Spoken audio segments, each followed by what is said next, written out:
Mga kapuso, wala pa ang nagbabadyang bagyo pero may mga lugar sa bansa na nakaranas na ng masamang panahon.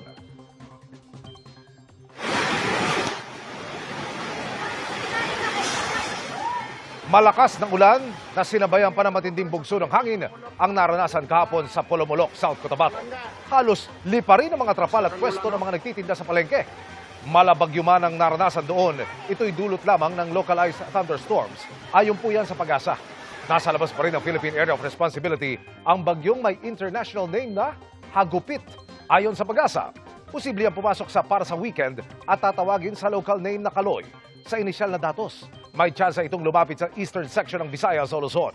Sa ngayon, patuloy pang imo-monitor kung magkakaroon ng landfall. Posible rin kasing bagya itong humina kapag nasa loob na ng para. Gayunpaman, pwede pang magkaroon ng pagbabago kaya patuloy na mantabay sa updates. Samantala, yung low pressure area sa loob ng par, huling nakita sa dagat na sakop ng Picong, Lanao del Sur. Nananatiling mababa ang tsansa nito magawing bagyo pero magpapaulan pa rin sa ilang lugar. Patuloy rin ang pag-ira ng easterlies sa natitirang bahagi ng bansa. Base sa datos ng Metro Weather, may mga pag-ulan sa Palawan at ilang bahagi ng Mindanao. Pagsapit ng hapon, may kalat-kalat na ulan na rin sa Northern at Central Luzon, Quezon, Bicol Region at iba pang bahagi ng Mimaropa. Uulanin din ang malaking bahagi ng Mindanao at ilang lugar sa Visayas. Maging handa pa rin sa banta ng baha o landslide sa Metro Manila. Mainit pero hindi pa rin inaalis ang tsansa ng localized thunderstorms.